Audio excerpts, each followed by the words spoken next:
So yun, nandito tayo sa garden ni Inang. Ayan. Binisita natin yung malunggay niya. Malunggay na namunga na po siya ito. Bali ito po ay hindi pa pwedeng ulamin. Yan. Ang tawag po dito ay bunga ng malunggay. Yan. So comment down below kung ano po sa inyo tong bunga ng malunggay.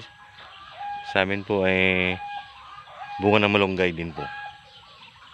Kung sa dahon is malunggay, ito ay bunga ng malunggay. Yan.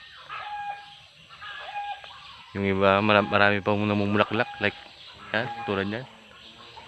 Pero meron dito akong nakita na ako pwede nang harvestin. Ayun. Yan, pwede na po siyang harvestin para maulam na po siya. Yan.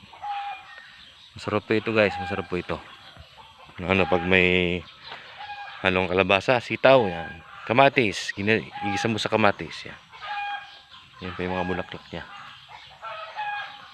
Malunggay na puno-puno ng vitamina. Ito, pwede na siguro to next week, yan. Ngayon si Inang, masipag kong Inang. Yan, linis na naman siya. Ewan ko kung ano pong itatanim ni Inang dito. Inang! Oh, smile! Bye.